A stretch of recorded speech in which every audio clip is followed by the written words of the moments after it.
जी जनाब। अस्सलाम वालेकुम सर। वालेकुम अस्सलाम, कैसे हैं भैया? ठीक है। अच्छा जी, क्वेश्चन नंबर 50 तक हो गया था।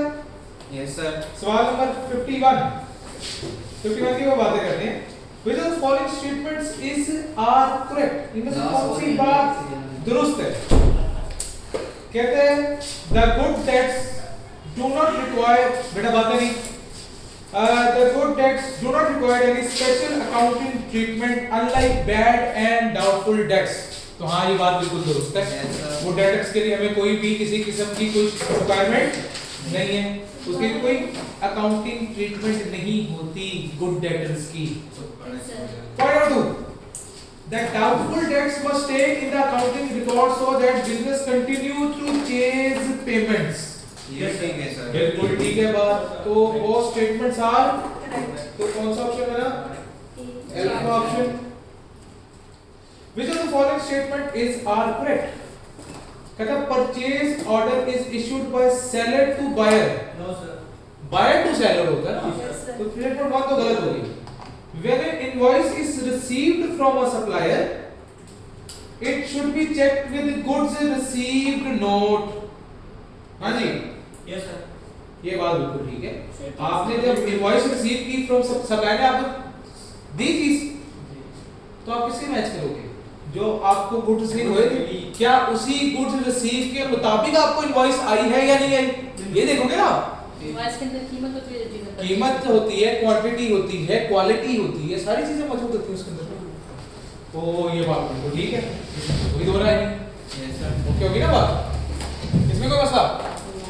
चलो, इसका मतलब स्टेटमेंट 2 इज करेक्ट, तो Charlie option is the correct option. 53 which of the following statements are correct? Fuel cost is used in transportation business is direct cost. बिल्कुल ठीक है, आपका काम ही ट्रांसपोर्टेशन का है, तो ट्रांसपोर्टेशन के अंदर ये तो डायरेक्ट मटेरियल का काम कर रहा है किस्म का, ठीक है ना। तो ये स्टेटमेंट बिल्कुल ठीक है। Sum of direct cost should exceed indirect cost. हो सकता है, लेकिन शुड का मतलब क्या है? हमेशा लाजमी नहीं। चाहिए लाजमी। Only statement 1 is correct. Sir indirect cost add नहीं होता उसमें? जी बेटा, कॉस्ट के अंदर इनडायरेक्ट कॉस्ट ऐड होते हैं या नहीं? उसने कहा डायरेक्ट कॉस्ट में इनडायरेक्ट कॉस्ट आती है, टोटल कॉस्ट में इनडायरेक्ट कॉस्ट जरूर होती है, लेकिन डायरेक्ट कॉस्ट अलग है, इनडायरेक्ट कॉस्ट अलग है। क्या डायरेक्ट कॉस्ट में आएगी इनडायरेक्ट? एक्सीड बोल रहा है, बढ़ा बट और उसने बोला एक्सीड होगी कि नहीं, जरूरी तो नहीं है। डायरेक्ट कॉस्ट भी ज्यादा हो सकती है, इनडायरेक्ट कॉस्ट भी ज्यादा हो सकती है। जिस पे खर्चा ज्यादा हो जाए वो ज्यादा हो जाएगा, बस। तो ये तो जरूरी नहीं है। शुड का मतलब है हमेशा होना चाहिए, नहीं ये गलत है। तो statement 1 is correct, beta option. 54 which of the following statements are correct? Bookkeeping is a broader term than accounting. No sir. उलट कर दो तो ठीक हो जाएगा। Yes, sir. हाँ, accounting is a broader term than Bookkeeping. तो स्टेटमेंट 1 तो गलत हो गई। And bookkeeping is a part of accounting. Very good. Double entry bookkeeping is used to record dual aspects of the transaction. Yes, ठीक sir. है। ये बात बिल्कुल दुरुस्त है, तो स्टेटमेंट 2 इज करेक्ट। चार्ली 55 पर आ जाए। Which of the following statement is correct? Accounting is a broader term than bookkeeping. Yes, ये sir. ठीक है। Bookkeeping and accounting are two different but interconnected functions. Yes sir. Yes. ये भी बात ठीक है। Good. Both statements are correct. Alpha option. 56. Which of the following statements are correct? Specific identification of cost is necessary for the inventories which are not ordinarily interchangeable goods. हाँ जी, statement सही है या नहीं? समझ नहीं आया। ये आपको बता दूं, ये किताब में से एज इट इज स्टेटमेंट उठाई गई है, तो ठीक है। लेकिन हो सकता है नॉट का वर्ड हो या क्या हो, ये क्या पता, अभी तक नॉट भी तो हो सकता है ना। देखो उसने क्या बात की, स्पेशल आइडेंटिफिकेशन करनी पड़ेगी उन इन्वेंटरीज की जो आमतौर पे इंटरचेंजेबल नहीं है, कि नॉर्मली जो एक्सचेंज नहीं हो सकती, जो नॉर्मली सेल नहीं हो सकती। तो ऑब्वियसली बात है वो एबनॉर्मल आइटम्स हैं, आउट ऑफ डेट हो चुकी हुई है, कुछ ऐसा हो चुका होगा, तो उनकी हम ट्रीटमेंट अलग से रखते हैं, स्पेशल आइडेंटिफिकेशन की जाती है उनकी, इसीलिए तो हम लोअर ऑफ कॉस्ट या एनआरवी भी करते हैं। जो स्पेशल प्रोडक्ट्स होते हैं जो इतनी आसानी से इंटरचेंजेबल नहीं है, उनकी हम एनआरवी कैलकुलेट करते हैं डैमेज होने की वजह से, ऑब्सोलीट होने की वजह से। तो हाँ, ये बात स्टेटमेंट बिल्कुल ठीक है। सर फिर उनकी कॉस्ट एनआरवी पे होगी। हाँ, उनको चेक किया जाता है, पहले चेक किया जाता है। हाँ, अगर उनकी कॉस्ट से कम हो गई एनआरवी, फिर उनका एनआरवी पे रिकॉर्ड करेंगे। कॉस्ट ऐसा होगी तो कॉस्ट पे कॉस्ट अगर कम हुई तो कॉस्ट पे रिकॉर्ड करेंगे। मतलब फॉर एग्जांपल, मैंने एक चीज 10 रुपए की बनाई, मैं 70 रुपए की बेच रहा था, लेकिन मार्केट में उसकी डिमांड कम हो गई, इतनी कम हो गई कि मैं 20 रुपए की बेचता हूँ, तो बनाई तो मैंने 10 की है, तो किस पे रिकॉर्ड होना चाहिए, 10 पे या 20 पे?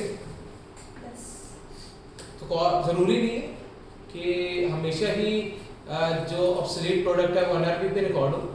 अगर आप प्रॉफिट बहुत ज्यादा अर्न कर रहे थे तो बस आप प्रॉफिट कम कर रहे हो, अपना कॉस्ट से नीचे नहीं आ रहे, कॉस्ट से नीचे आएगी चीज तो फिर वो एनआरपी पे रिकॉर्ड होगी, अदरवाइज वो एनआरपी पे रिकॉर्ड नहीं होगी।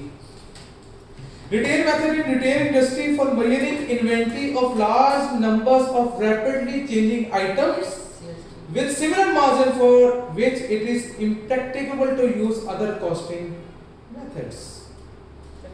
रिटेल मेथड में आप रिटेल मेथड आप कहाँ इस्तेमाल करते हो? रिटेल इंडस्ट्री में, जहाँ पे आप क्या करते हो, लार्ज नंबर ऑफ आइटम्स जो है सोल्ड करते हो, तो ये बात बिल्कुल ठीक है।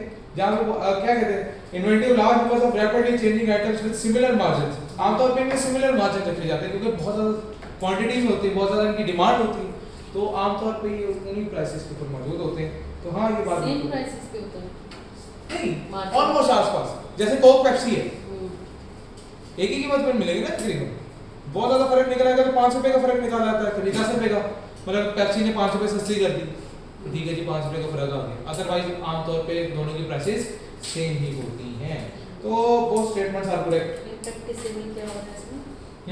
मतलब दूसरे जो मेथड है वो इसके अंदर नहीं जाएंगे, सिर्फ हाँ, ये करना है। वो इम्प्रैक्टिकल हो जाएगा ना थोड़ा सा, क्योंकि वो हम और कॉस्टिंग मेथड्स वहाँ पे इस्तेमाल नहीं कर सकेंगे। Balance 57. Balances of which of the following group of items would appear on opposite side of the trial balance? हाँ जी, opposite side पे कौन-कौन से आएंगे? Carriage inward, carriage outward, दोनों ही expense हैं, दोनों ही साइड पे आते हैं। Inventory और drawing, सर इन्वेंटरी से हमारे बीटा सही है, अपोजिट है। इन्वेंटरी आएगी तो इन्वेंटरी हमारे पास डेबिट, ड्राइंग्स भी डेबिट। इन्वेंटरी से है तो सिर्फ इनकम होगी, ड्राइंग तो निकलता है ना। बेटा इन्वेंटरी की नेचर क्या है? डेबिट डेबिट ड्राइंग की नेचर क्या है? डेबिट सर इन्वेंटरी से सेल करने की कहाँ बात कर रहा है? So trade receivable. What about trade? Trade receivable return outwards. अच्छा जी, sales and return outwards, return outward इसको परचेज रिटर्न क्यों बोलते हैं? तो ये भी ठीक है, ये भी एक ही साइड पे आते हैं, सेल और परचेज रिटर्न, बात दुरुस्त है। Trade receivables and return outwards, trade receivables और रिटर्न आउटवर्ड्स नहीं, ट्रेड रिसीवेबल डेबिट होता है, ऑपोजिट है, तो इसका मतलब है B and C, B and D B, अच्छा उसके कौन सा है, ऑपोजिट साइड पे आते हैं, हाँ ठीक है, बी और डी और नो सर जस्ट डी सिर्फ डी, अच्छा हाँ ठीक है सिर्फ डी, ओके सॉरी सॉरी मैं समझा मिस, ओके डन, डी है। 58 दरवाजा बंद कर दे यार, मैं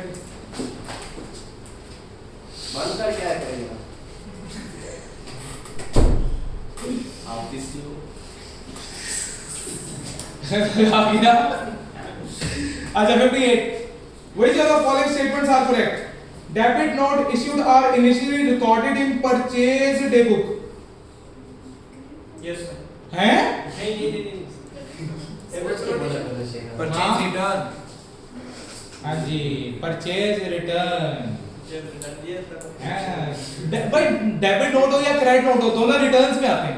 ये confused हाँ ठीक है ना, दोनों रिटर्न डे बुक में आएंगे, चाहे एक सेल रिटर्न डे बुक में आता है और एक परचेज रिटर्न डे बुक में आता है, तो ये तो वैसे ही अलग हो गया। Sale invoices are recorded in sales day book. Yes, Yes, sir. sir. Very good, तो statement 2 is correct, C option is correct. Sales invoice तो इसका सेल्स डेबिट में तो क्रेडिट वाली होती है, इनवॉइस में क्या है? इनवॉइस आमतौर पे आप उनके लिए ही बनाते हो जिनको उधार पे बेचते हो। उधार पे बेचोगे तो इनवॉइस बनेगी ना, आमतौर पे सेल इनवॉइस होती है नॉर्मल सर्कमस्टेंसेस में। बिजनेस में बात कर रहा हूँ, अगर आप किसी से कैश का खरीद के ले आए हो तो वो किस चीज की इनवॉइस मिलेगा आपको?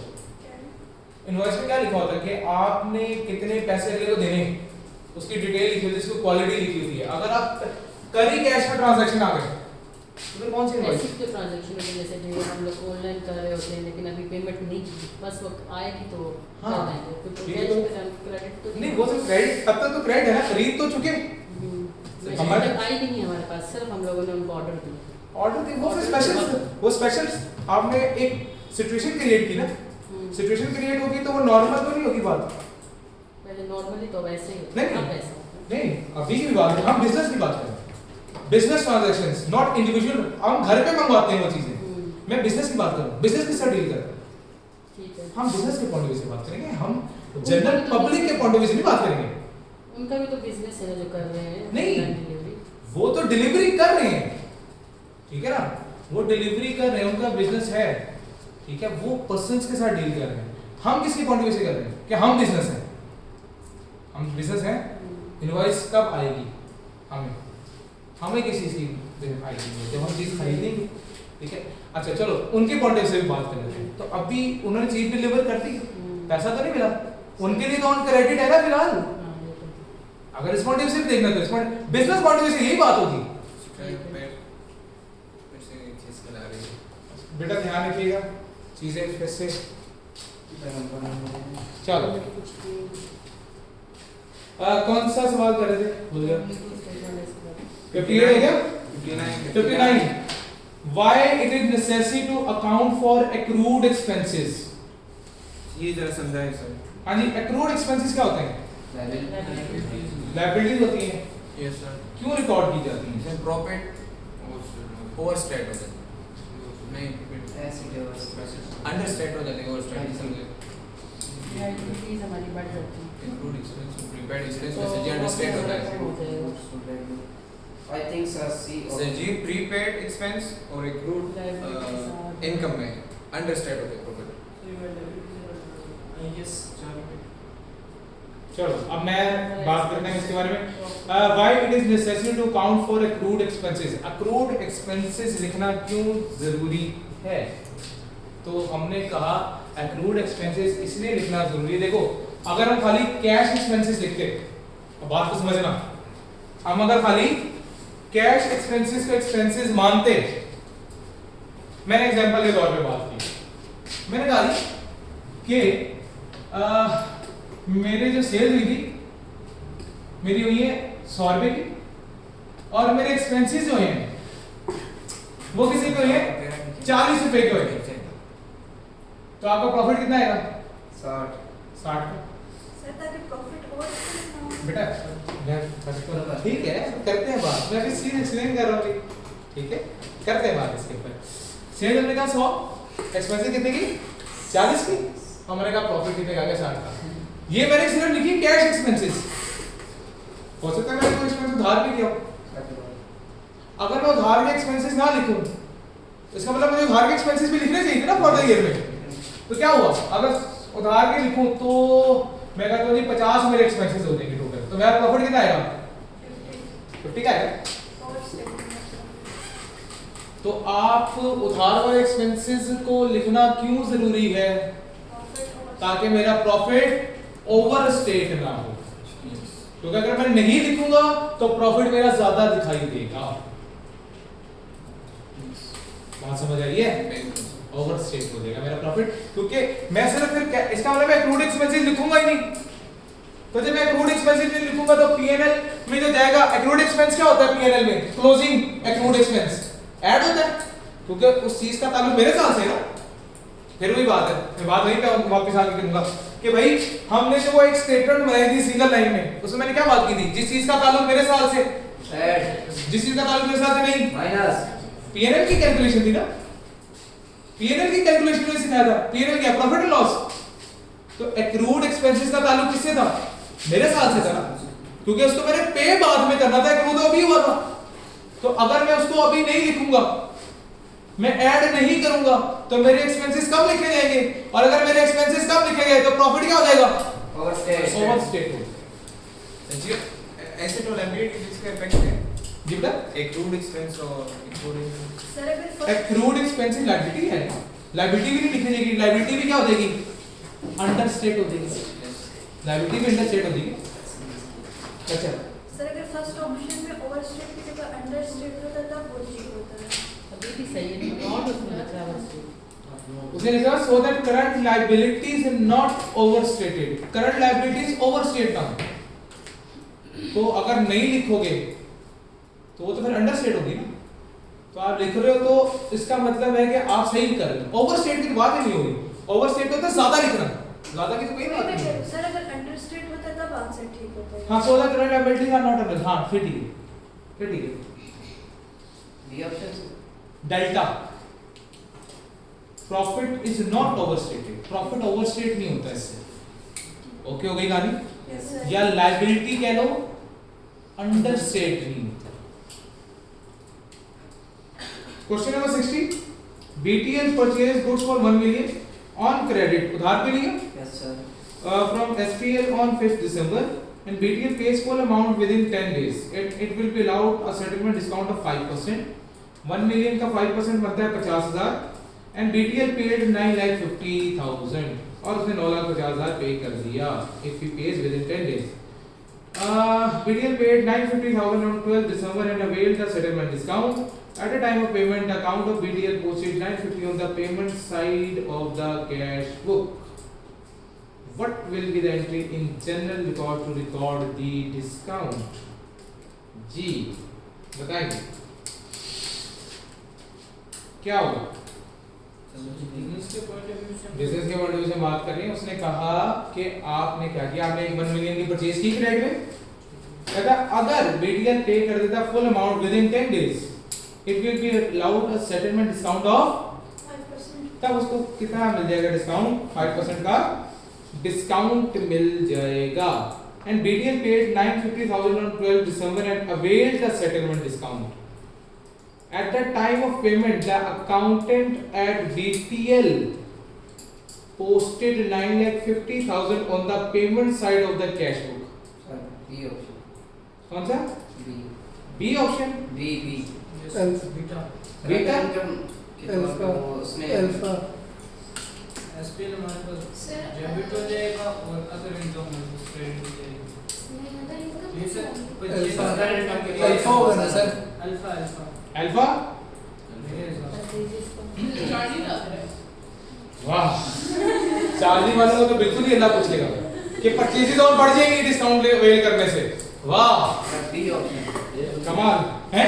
बी है सर बी है, चलिए एक भाई कह रहे हैं बी है, एक भाई कह रहे हैं ए है, ठीक है। कोई डी तो नहीं कह रहा, डी पे तो कोई नहीं आ रहा। अब सिचुएशन समझ लो। मैंने अल्फा बोला। अच्छा अब सिचुएशन समझ लो। दो सिचुएशन हमने पढ़ी थी।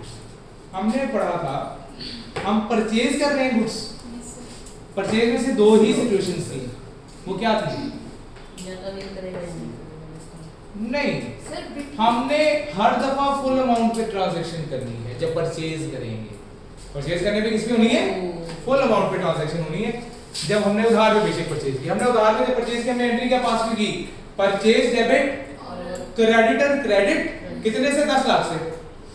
उसने 10 दिन में पैसे पे कर दिए और डिस्काउंट उसने वेल कर लिया, तो उसकी वजह से परचेजेस मेरी क्या हो गई? रिड्यूस हो गई। तो परचेज क्या हो जाएगी? डेबिट हो जाएगी, क्रेडिट हो जाएगी, और मुझे क्या हुआ? फायदा हो गया। तो वो किसके तौर पे आएगा? एसपीएल का उधार मेरा कम हो गया। तो option A is the correct option. बेटा जो डिस्काउंट का पूछा उसने से डिस्काउंट निकालेंगे 1 मिलियन का, 10 लाख का 5% जो है वो 50,000 बनता है। ठीक हो गई बात? यस सर कोई मसला? No sir BTL as a business हम ले रहे हैं, बीटीएल है भी, सिर्फ बीटीएल परचेज गुड्स। नहीं कौन है मतलब हम खुद BTL हाँ, हम BTL है। हम बीटीएल है, हमारा बिजनेस नहीं है, हमारा बीटीएल है। बीटीएस सर बीटीएस बीटीएल है यार, नहीं बीटीएस के बारे में बीटीएस को रहने दे। तो बीटीएल क्या था? कोरियन मैं जा रहा हूँ। ठीक है। हाँ 61 सर ये 56 है रिपीट करो। कौन सा 56 है? ये कहाँ से वापसी हुई?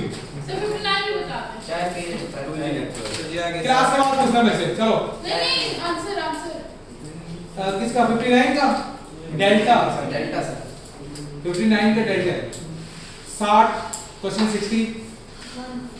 61 sorry. A business is offering a settlement discount to customer in which two of the following situations the revenue is to be recorded at full amount at the time of sale. कौन सी दो situations होंगी जब expected ना जब expected ना हो कि हमारा कस्टमर अवेल करेगा, चाहे फिर वो अवेल करे बाद में या अवेल, अगर एक्सपेक्टेड नहीं है तब फुल अमाउंट पे, अगर एक्सपेक्टेड है तो डिस्काउंटेड अमाउंट पे है। मतलब ए और सी ए और C. Customer is not expected to pay early, चाहे फिर वो पे करे अर्ली ना करे इससे कोई ताल्लुक नहीं है, लेकिन आपने जो है फुल अमाउंट पे कब पहले ट्रांजैक्शन करोगे? सेल करते हुए बात हो रही है। सेल करते हुए फुल अमाउंट पे तब लिखोगे जब आपका कस्टमर से कोई एक्सपेक्टेशन नहीं है कि वो डिस्काउंट लेगा, तो आपने फुल अमाउंट पे करनी है ट्रांजैक्शन। डिस्काउंट ले गया तो एक रिवर्सल डाल देंगे, डिस्काउंट नहीं लेगा तो वैसे ही हमें कैश मिल जाएगा पूरा।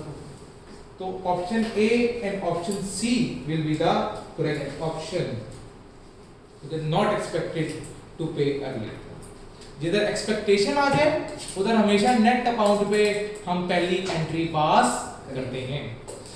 62 मैं समझ नहीं आई ये इसलिए समझ नहीं आई वैसे आपको तो ये तो है ना, कस्टमर एक्सपेक्ट नहीं करा अर्ली पे करने को, फुल अमाउंट पे कब ट्रांजैक्शन करोगे बेटा?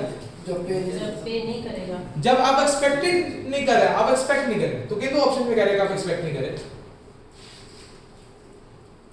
एक्सपेक्ट नहीं कर रहे तो क्या करेगा? फुल अमाउंट में करेंगे ना। जब वो एक्सपेक्ट नहीं कर रहे हो तब आप फुल अमाउंट पे पहली ट्रांजैक्शन करोगे ना। जी तो कौन सी दो सिचुएशन में वो कह रहे हैं? सिर्फ ए और सी में कह रहे हैं, बीओडी में तो कह रहा है कि आप एक्सपेक्ट कर रहे हो कि वो डिस्काउंट ले लेगा। अच्छा फुल अमाउंट के लिए वो बता हाँ फुल अमाउंट के लिए पूछा ना उसने कि फुल अमाउंट पे आप पहली ट्रांजैक्शन कब पास करोगे, तो वो तब करोगे जब आप अपने कस्टमर से एक्सपेक्ट नहीं कर रहे कि वो आपसे डिस्काउंट लेगा। तो फिर वो ऑप्शन ए में लिखा है और ऑप्शन सी में लिखा है। Which of the following statement is are correct?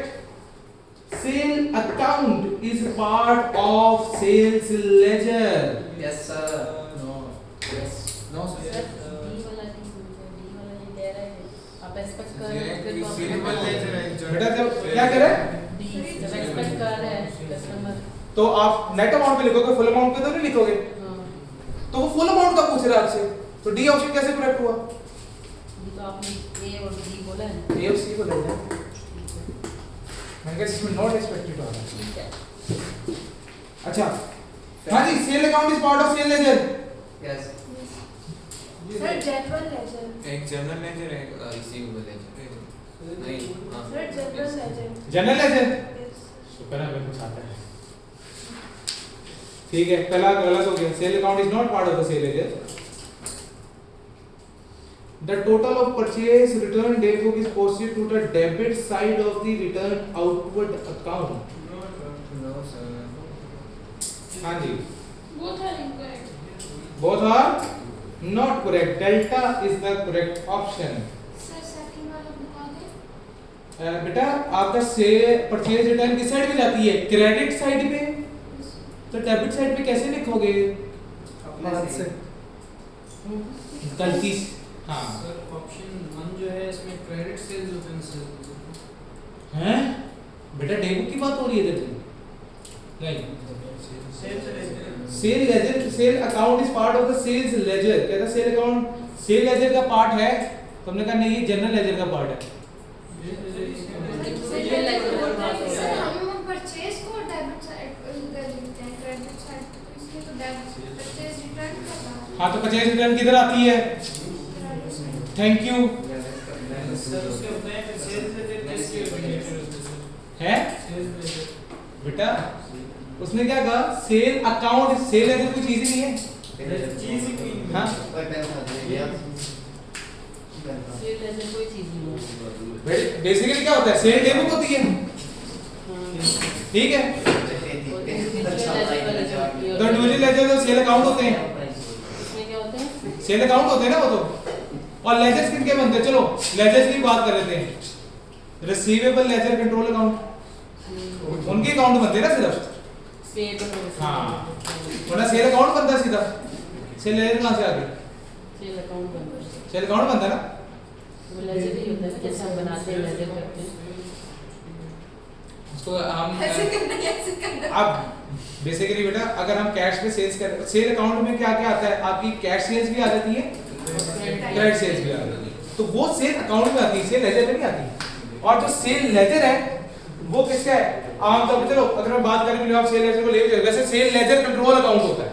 क्या होता है? सेल लेजर कंट्रोल अकाउंट, ये किसका नाम होता है? रिसीवेबल लेजर कंट्रोल अकाउंट का नाम होता है। वो सेल लेजर कंट्रोल अकाउंट है, ये भी बता दूं। कस्टमर लेजर नहीं करते। हाँ, कस्टमर से जो लेने होते हैं, पैसे लेने होते हैं, उसमें क्या खुलता है? Sale ledger control account. जो रिसीवेबल लेजर, जो रिसीव, उसका दूसरा नाम है रिसीवेबल लेजर कंट्रोल अकाउंट। उसके बारे में बात हो सकती है, ठीक है?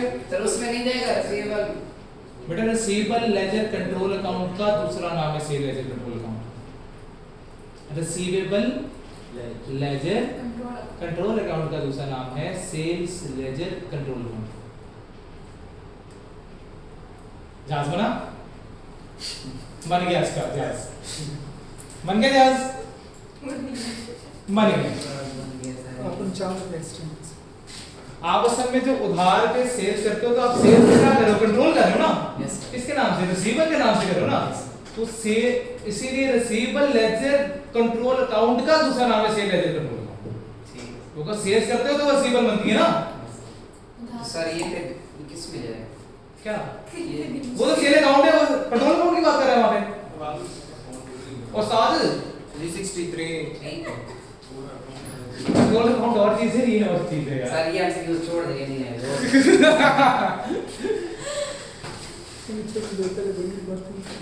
अच्छा चलो कोई बात नहीं। 63 का कौन सा ऑप्शन बन गया? 62 का कौन सा बन गया था? डेल्टा। कोई स्टेटमेंट करेक्ट नहीं है। 63 which of the following statements are correct? Sum of digit method and reducing balance method gives higher depreciation in early years. Yes. बिल्कुल ठीक है। Statement and sum of digit compute depreciation over economic life. इसका पता नहीं। हाँ जी। Straight line method समझ नहीं sir. इसका कोई आइडिया नहीं sir. Yes sir sir economic life तो क्या होता है सर? हैं? इकोनॉमिक लाइफ में क्या एक होती है? इकोनॉमिक लाइफ एक होती है यूजफुल लाइफ। दोनों में फर्क क्या है? इकोनॉमिक लाइफ कितने सर साल इकोनॉमिक बेनिफिट के तो Economic life उसकी सारी जिंदगी यूजफुल जितना यूज हो गया उसको। और यूजफुल लाइफ हम कितना यूज कर सकते हैं? हाँ, यूजफुल लाइफ हम कितना इस्तेमाल कर सकते हैं और और इकोनॉमिक लाइफ उसकी असल लाइफ है कितनी। Yes sir. ठीक है, तो वो क्या कहता है? वो कहता है कि भाई स्ट्रेट लाइन मेथड है और जो सम ऑफ डिजिट मेथड है वो इकोनॉमिक लाइफ पे कैलकुलेट दो होता सर है। असल लाइफ उस पे यूजफुल करो। हाँ, यूजफुल लाइफ होता है। Very good. तो स्टेटमेंट 2 जो है वो गलत हो गई। गाड़ी में डाल क्या कर सर गाड़ी में बाल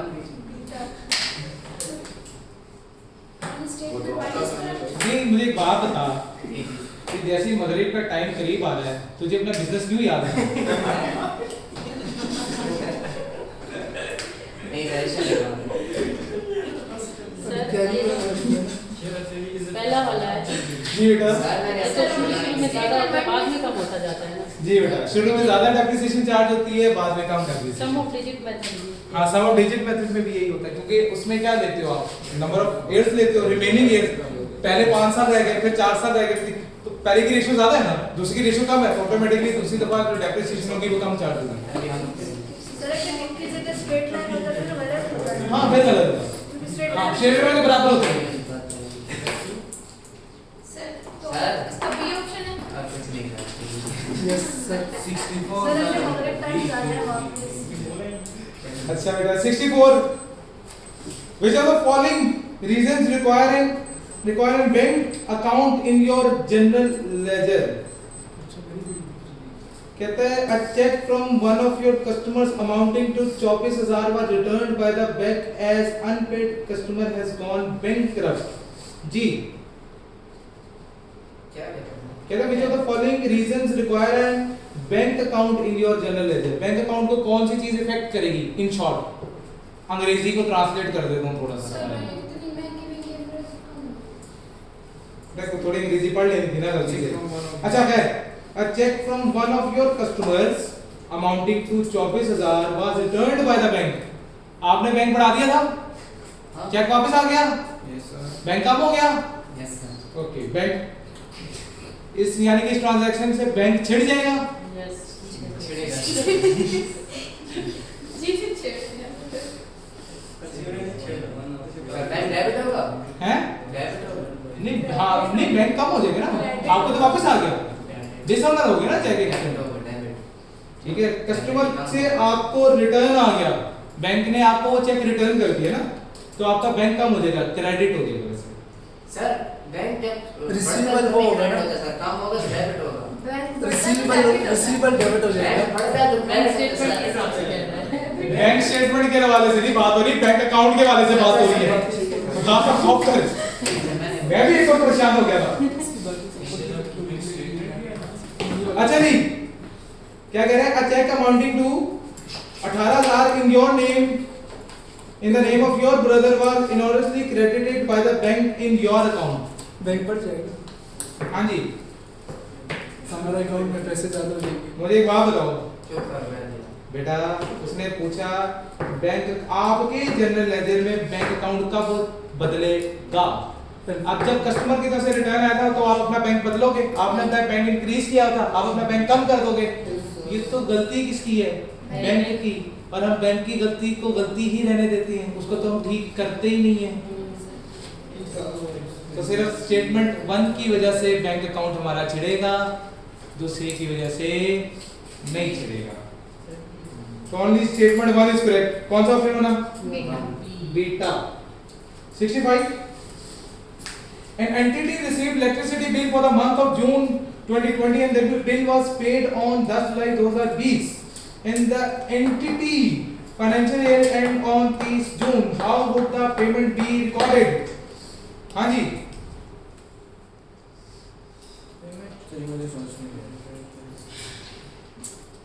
ये है जी हमारे पास एक रूड एक्सपेंस है ना,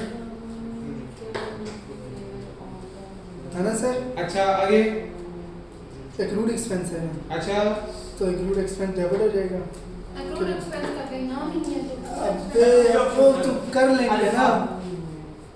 अल्फा Beta sir.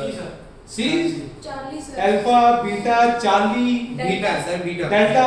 माशाल्लाह सारे हो तुम लोग, मतलब अखीर कर दिए तुम लोगों ने कि तुमने अकाउंटिंग का Sir, बखीर देड़ के रख दिए। sir, C option ठीक है। अच्छा। काम की शादी करो। मुझे एक बात बताओ, मेरे पढ़े, हाँ जी, सर आप बताएं अच्छा, मेरे पढ़े लिखे चाहे लोग आप मेरी बातें सुन लो। सर चार्ली ऑप्शन है। सर डेल्टा ऑप्शन डेल्टा होगा सर, डेल्टा कैश किया है ना, से। पेड कर बोले दिया। आप। अब मैं बोलूं, वैसे मैं बोल देता हूँ थोड़ा सा, जिन्होंने ठीक बोला वो खुद ही समझ जाए, सोचने उसके में बाद इतना टाइम कमेंट ना दीजिएगा, ठीक है? मेरे भाई पेमेंट हो गई थी, उसने पेमेंट के टाइम की रिकॉर्डिंग पूछी है, हाँ तो पेमेंट के टाइम आपका कैश जाएगा, Credit। कैश क्रेडिट होगा, लायबिलिटी आपकी कम हो जाएगी। प्रॉब्लम क्या है? Payment be recorded where somewhere. एक नहीं तो लिखा हुआ रहता bill will be paid. Payment साफ लिखी हुई है उसने कि पेमेंट की recording, how would the payment be recorded? इसलिए तो मैंने कहा मेरे पढ़े लिखे जाए लोग। मैंने सही आंसर कौन सा दिया। ऑप्शन है sir? Delta delta D. Utility payable और इलेक्ट्रिसिटी बिल एक ही बात है। समझ नहीं आई। समझ आ बेटा गया, पेपर खत्म हुए ना मेरे। समझ आ गया। हाँ सर जी समझ नहीं आई इसकी सर। सर मुझे बात एक मिनट, तुम्हारे Equation समझा रहे sir.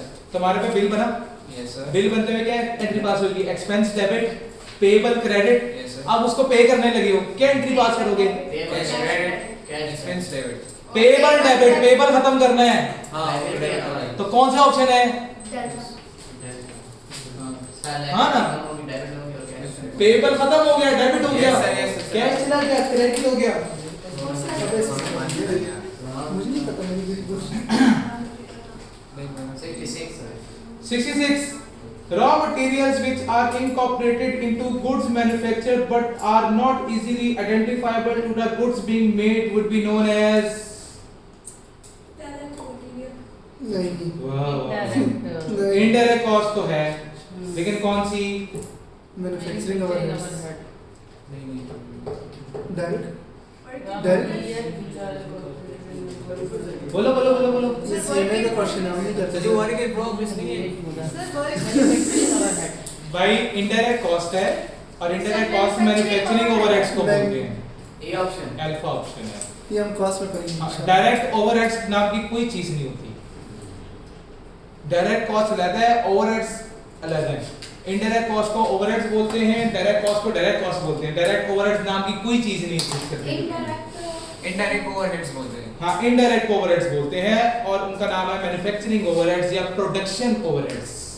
Okay Okay, 67 which write down of inventories to net realizable value should be recognized as। जब नेट एनआरवी पे रिकॉर्ड करोगे तो क्या होगा? आपका लॉस इंकर होगा। चलो देखते हैं। Debit expenses and transfer to profit and loss account based on the inventory movement to write down the relates. नहीं, ये कोई मजा नहीं आया। An expense in the subsequent period in which such write down is warranted। नहीं, subsequent period की तो बात नहीं करें। An expense in the period in which write down अगर जिधर हो जाएगा उधर ही रिकॉर्ड करेंगे।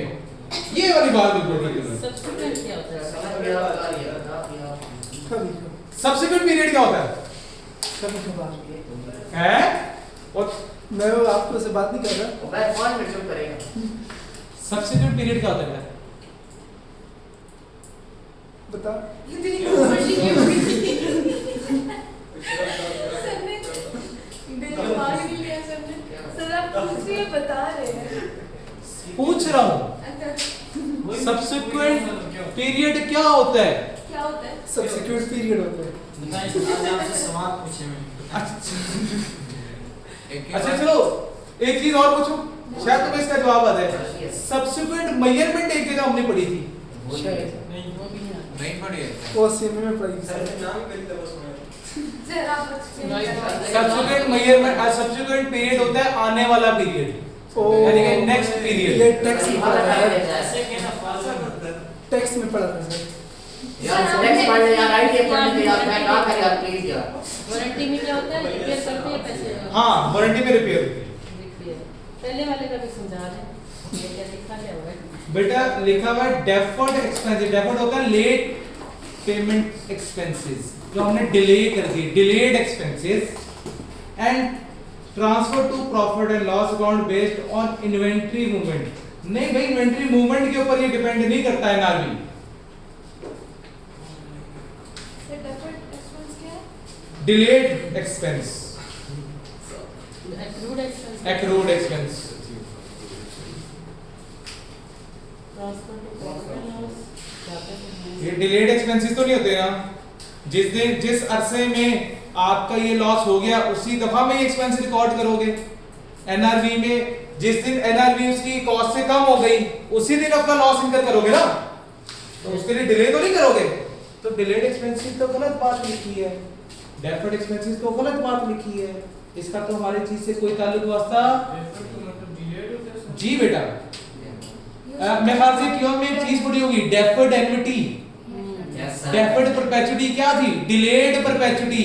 Due and deferred. सर हाँ जी, वो डेफर्ड का वर्ड याद आ रहा है? Yes sir. छुट्टी पड़ा। बेटा आपने नहीं पढ़ा ना, जिन्होंने पढ़ा है उनसे पूछ लो। ठीक हो आपने तो बेटा अभी तक क्यों पढ़ी नहीं है ना, तो हमने तो पूछा ही नहीं इसके बारे में इसलिए। ये तो आईटी सर है। टॉन्ट मारे या वैसे? नहीं देखो, मैं सच ही कह रहा हूँ, तुम लोगों ने अभी कितने कुछ चैप्टर पढ़ लिए बेटा? 3 चैप्टर पढ़े तुम लोगों ने। कहाँ है ये फाइनेंस तुम्हारी वाली नहीं आई? ये फाइनेंस की टर्म है। ये फाइनेंस सारा आईटी करना फिर पास हो जाएगा। अच्छा, तो कौन सा ऑप्शन ठीक बना 67 का? चार्ली। 68 पे आ जाते हैं भाई। On January 1st, 2020, an entity rent out a part of its premises to a tenant for 64,000 per month as per agreement, and rent is increased by 5% from start of each year. हर साल के शुरू में 5% rent increase हो जाता है। payment totaling 7,36,000 was received from the tenant during the year 2021, including the rent of for December 2020. Which figures should be reported in the entity's financial statement at 31st December 2021? Okay हो गया।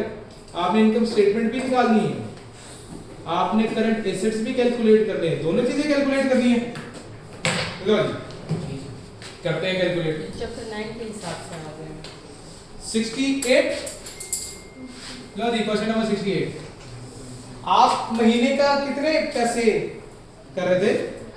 64,000। लेकिन ये तो 2020 की कहानी थी, मैं हम 2021 में हैं, तो 2021 में कितना परसेंट चेंज आया? 5%। तो मुझे तो इंक्रीज अमाउंट निकालनी है, तो 1.05 से मल्टीप्लाई करूं ना, फिर कितना आ गया?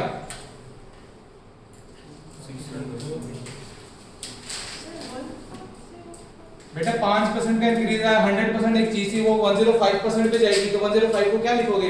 1.05। ठीक है ना, 105% होगी ना, 5% का इंक्रीज आया। 100%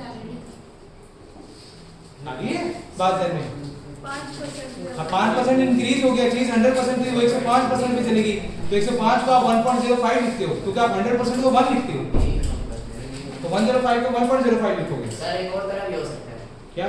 64 5% ले लो ना, हाँ, और ऐड कर दो। ऐड कर दो। हाँ सर मैं भी यही कहना चाह रही थी। तो ठीक है, सेम आंसर आएगा, कोई मसला नहीं। ये डायरेक्ट है, जैसा टाइम बचाएगा थोड़ा सा।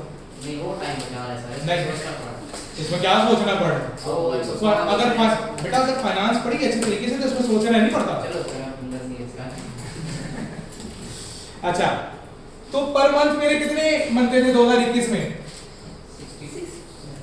2021 में 80,000 और 12 महीने का कितना बनेगा? 80,6,400 80,6,400। 6,400। लो जी, ये मेरे साल की कैलकुलेशन हो गई, मेरे साल का आ गया ना, फॉर द ईयर। तो ये तो दिया हुआ है। तो ये तो पूछ रहा है वो बेटा, उसने ये पूछ- सर जी आपके पास ये आंसर आ रहे हैं आप करंट। अच्छा, अब मेरे फॉर द ईयर एक्सपेंसेस कितने बनते थे? यही बनते थे। ओके लेकिन सर उसमें दिसंबर 2020 भी तो include है। बेटा, वो तो कैश में होगा ना, इसमें थोड़ी होगा, ये तो पीएनएल है। जो पेमेंट हुई उसी की पेमेंट की तो बाद में बात करेंगे, ये तो हमने पीएनएल कैलकुलेट की है, इस दफा उसने पीएनएल मुझे बताया है। पीएनएल उसने खुद कैलकुलेट करके उसने कहा कि हर महीने के आपके चार्जेस कितने हैं? 67,200। कब से कब तक? 1 जनवरी से लेकर 31 दिसंबर तक, पूरे साल ही रहेगा, क्योंकि आपका साल कब शुरू हो रहा है? 31 दिसंबर और 1 जनवरी को, और खत्म कब हो रहा है? तो इसका मतलब पूरा साल ये ही पर मंथ चार्ज होगा, तो पूरे साल में कितना चार्ज होगा? 80,000।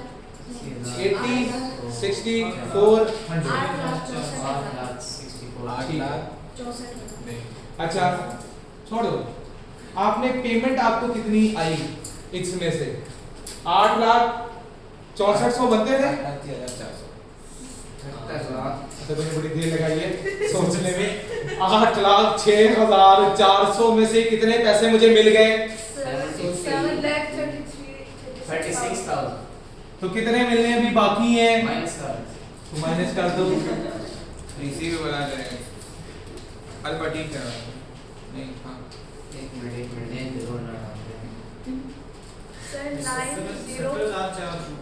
90 हाँ जी 70,400 70 सॉरी 70,400 70,400 अच्छा ठीक है, सॉरी उसके अंदर से 1 दिसंबर का रेंट भी तो मिला सर मिला। दिसंबर का माइनस भी तो करना है। हाँ दिसंबर का माइनस करना था। ओके सर माइनस सेपरेट कर रहे हैं। हाँ जी कितना? 6400 6400 ठीक है, आप करो। क्या हो सकती है सर हमने भी किस पढ़ा है 64,000 हैं? यस सर हेलो भाईजान, माइनस माइनस प्लस नहीं होता। सर पहले उसको माइनस करके फिर माइनस सर करके बोर्ड में से रूल के तहत क्या ना ये वो आ रहा है 64,000 आ रहा है वो अल्लाह के बंदे जी जी सुनाए मेरे प्यारे भाई, पहले 7,000 ये 7,36,000 में से 6400 माइनस सर करें। 76,800 ही एक मिनट सॉरी 64 हुए 64,000 है 64,000 है सर। हाँ तो फिर ऐसे बोले ना। ओके सर 13,000 है 1,34,400 उसको माइनस 6400 1,34,000 डेल्टा ऑप्शन आ रहा है सर डेल्टा ऑप्शन आ रहा है यस सर खत्म होगी कहानी सर ये भी तो पिछले तेरह साल चौथा हुआ हिस्सा है। जी बेटा ये पिछले साल में ये भी इंक्रीज हुआ हुआ था हमने इसको रिलीज बेटा ये देखिए इधर ध्यान यस आपने 7,36,000 रुपए साल में पे किए जिसमें से 64,000 का ताल्लुक पिछले साल से था मैंने निकाल दिया तो इस साल की पेमेंट क्या आ गई होगी कितनी बनी होगी जो भी बनी 13,000 इस साल की ये पेमेंट बनी इस साल के एक्सपेंसेस बनते कितने थे ये बनते थे तो सॉरी इस साल की इनकम ये बनती थी आपको पैसे ये रिसीव हुए तो इसमें से ये माइनस कर दोगे तो बाकी रिसीवेबल रह जाएगा वो मेरा करंट एसेट होगा तो अगले साल मिलेगा तो करंट एसेट में आ जाएगी वो ठीक है लेकिन ये 64,000 हमें जो पिछले साल था वो ज्यादा लिखा हुआ था 5%। नहीं हाँ हमने भी तो इसको 5% से ज्यादा लिख के नहीं हमने पिछले साल तो 5% कम था इस साल 5% ज्यादा मिला मुझे 2020 में मेरी क्या थी कितने थे हर महीने इतने मिलते थे ये तो 2021 में मुझे इतने महीने मिलने शुरू हुए तो दिसंबर 2020 की पेमेंट बाकी थी ना ठीक है दिसंबर 2020 की पेमेंट बाकी थी ये देखो तो दिसंबर 2020 की पिछले साल की थी मेरे साल की पेमेंट नहीं है तो मैंने इस साल की पेमेंट जो जितनी मैंने की उसमें से पिछले साल की पेमेंट निकाल दी तो बाकी कौन सी बची इस साल की पेमेंट बची जो मुझे इस साल मिली इस साल के मेरे एक्सपेंसेस थे कितने के ये थे इसमें सॉरी एक्सपेंस कह रहा हूं इनकम ये थी इनकम में से ये रिसीव हुआ बाकी रिसीवेबल है रिसीवेबल क्या होता है करंट एसेट हमने निकाल सर आप क्या कर रहे हैं हां कोई सर 7 बज गए हैं ना वो मैंने बताया सर ये बाकी असाइनमेंट कौन से करेंगे सर कॉपी है जहन्नम सर 5 मिनटों में हमने 68 नींद आई थी सर ओके सर 69 सर हमने पढ़ना भी है ना मैंने तो उसको मैं तो रिवाज करेंगे 110 बैंड कर सर कितने पे 110 सर पे सर सर मतलब 9 10 दिन सर ये पूरे असाइनमेंट कौन से करेंगे सर नहीं बेटा बाकी मंडे होगी मंडे को ना यार 110 में टोटल सर करेंगे आज ये बात की मेरी भी आ गई है मंडे को पे नहीं करना तो मेरे पास आप पेंटिंग 5 मिनट हो गए अच्छा भाई इधर ध्यान सर ये मसला है सर सर फिर बाकी रिकॉर्डिंग बन जाएगी सर हम चले जाए हम चले जाए अल्लाह हाफिज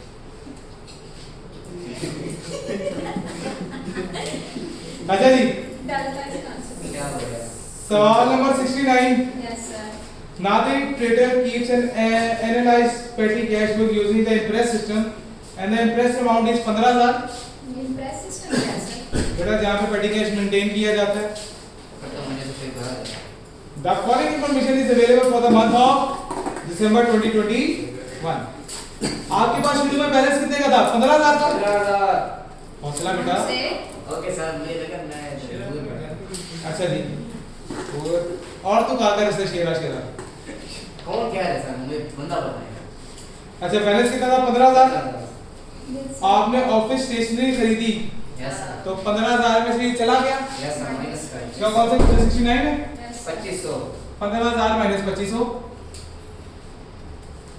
उसके बाद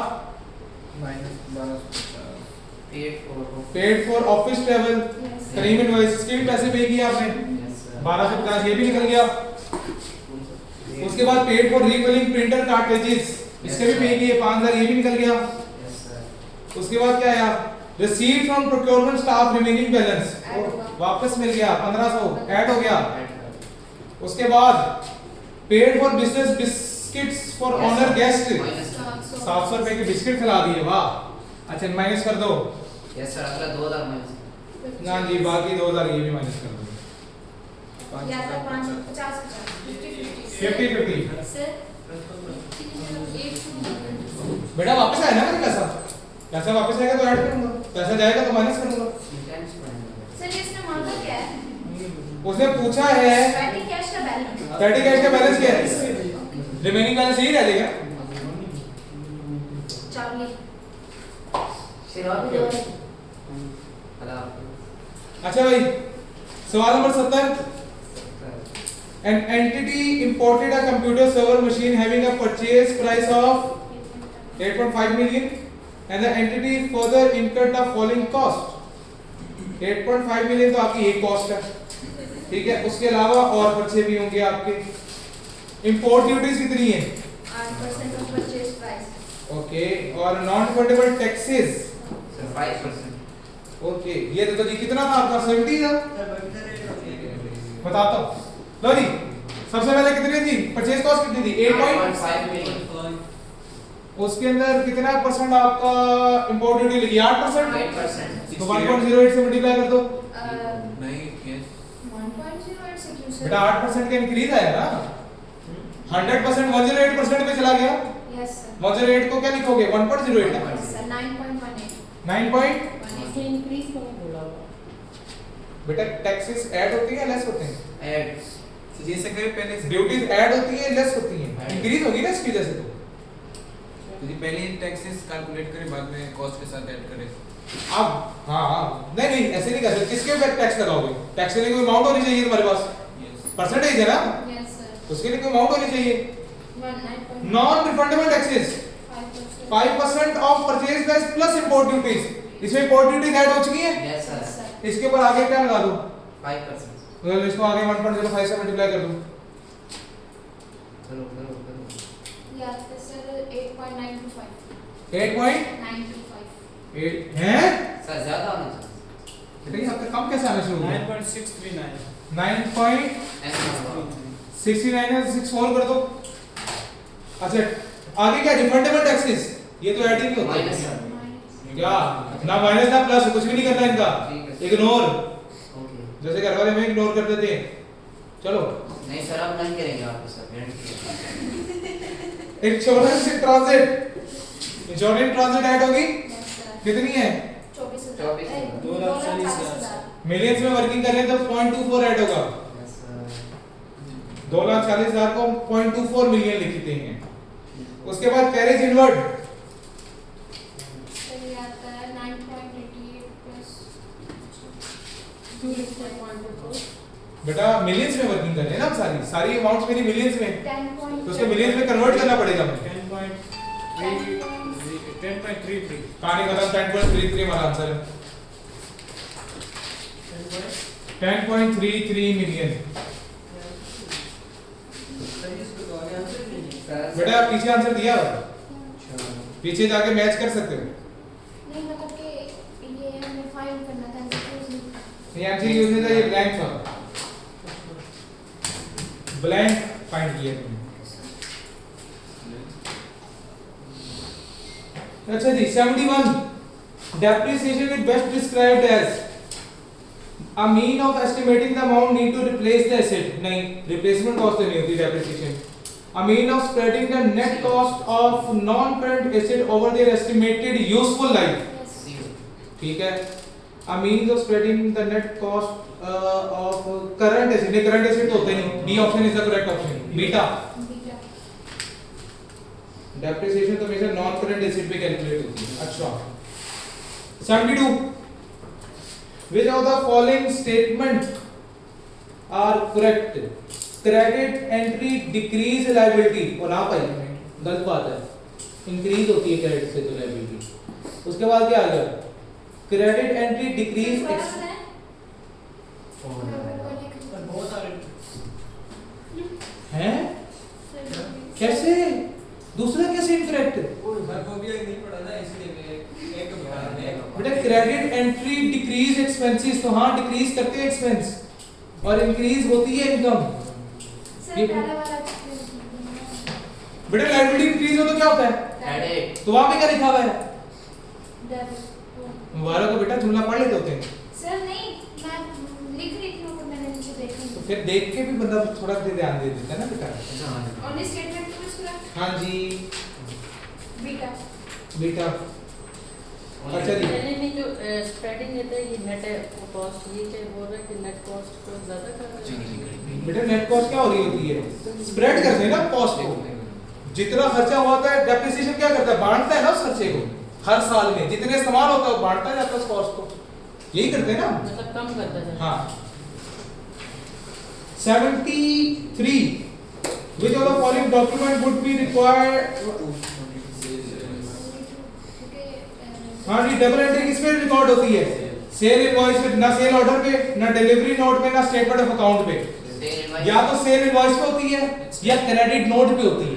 दो जगह पे एंट्री पास होती है, क्रेडिट नोट के ऊपर या इनवॉइस के ऊपर। B option is the correct option. 74 तो जी balance as per cash book दिया हुआ है। यस सर इधर दिया सर अगर वो डेबिट क्रेडिट ना तो हमारा तो फेवरेबल ऐसे फेवरेबल था। डेबिट होता है। अच्छा जी cheque received and deposit to the bank but not yet credited minus कर दें। माइनस ठीक है अनप्रेजेंटेड चेक्स प्लस ऐड करें। अच्छा चाहिए क्या मुझे? Balance as per bank statement चाहिए। बनानी पड़ेगी। यस देखो जी कैश बुक का बैलेंस कितना दिया है? 49,100। सर उसमें अब credit transfer appearing in the bank statement but not entered in the cash book. Cash book में एंटर नहीं हुई भी। क्रेडिट ट्रांसफर क्या होता है? बैंक को पड़ा खुद से आ गए हैं पैसे। पैसे खुद से आ गए हमारे पास, तुम्हारा बैंक बढ़ना चाहिए था। तो 49,100 में क्या करेंगे? 3400 ऐड कर दिया तो मेरा एडजस्टेड कैश बुक का बैलेंस आ जाएगा 52,000। उसमें हम क्या करेंगे? अनप्रेजेंटेड चेक्स को ऐड कर देंगे। अनप्रेजेंटेड चेक्स कितने हैं? 6300 के और अनक्रेडिटेड चेक्स माइनस कर देंगे। 4600 सर ये बैंक का जो स्ट्रक्चर है वो जी बेटा ये बैंक का स्ट्रक्चर तो और ये कैश बुक का हाँ। स्ट्रक्चर ये बैंक का स्ट्रक्चर फॉलो करें। पहले बैंक का पहले अपना कैश बुक का किया, कैश बुक की एडजस्टमेंट जो थी वो ठीक की, वो ठीक करके नया बैलेंस निकाल दिया अपना कैश बुक का, एडजस्टेड कैश बुक का उसमें ऐड होना था, ऐड कर दिया। उसके बाद ये क्या आ गया? Balance as per adjusted cash book आ गई। उसके बाद अनप्रेजेंटेड चेक्स को ऐड करना था और अनक्रेडिटेड चेक्स को माइनस करना था। ये सर बैंक के उसमें हाँ अब ये बैंक वाला पार्ट ठीक है भाई समझ इक्वल टू कर दो ठीक है 54,200 बीटा। लो जी beta option is the correct option. कहानी खत्म। चलिए रिपीट करो ये बेटा बेटा सबसे पहले क्या होना था? जो दो चीजें बनती है ना, एक एडजस्टेड कैश बुक बनती है उसको हम ठीक करते हैं और बैंक स्टेटमेंट को हम ठीक नहीं नहीं है सर इसमें दो आइटम्स जो थी किसकी थी? कैश कैश नहीं बैंक स्टेटमेंट की थी और एक जो थी लास्ट वाली आइटम जो थी वो किसकी थी? कैश बुक की थी। कैश बुक की गलती को ठीक करूं। कैश बुक में क्रेडिट ट्रांसफर का जो नहीं लिखा हुआ था तो क्रेडिट ट्रांसफर में मेरे अकाउंट के पैसे बढ़ जाते हैं, मैंने बढ़ा दिए, एडजस्टेड बैलेंस आ गया कैश बुक का बढ़ाने के बाद। उसके बाद क्या करना था? उसके बाद अनप्रेजेंटेड चेक्स ऐड करने थे और नॉट क्रेडिटेड माइनस करने थे, कर दिए। मेरा पास balance as per bank statement आ गया कितना? 542। लो जी कहानी खत्म। यही मांगा था। ओके हो गई ये कहानी। यस सर अच्छा जी 75 what entry should be recorded when actual overhead expenditure is incurred. जब एक्चुअल ओवरहेड्स आते हैं तो क्या एंट्री पास होती है? हाँ जी एक्चुअल ओवरहेड्स आने पे क्या एंट्री पास करोगे? बताएं जी। ओवरहेड इनकम हुए, overhead debit, debit cash credit, इसमें से सोचने वाली क्या बात है? बी क्या सोच रही थी इतनी देर से? कौन सोच रहा था? वो जवाब तो दे नहीं रहा था, ऐसे सांप सूख गया था जैसे पता नहीं क्या पूछ रही है। मैंने जवाब दिया सर हम इतनी स्पीड से चल रहे पीछे वाला लिखते लिखते आगे वाला भूल जाता कोई सा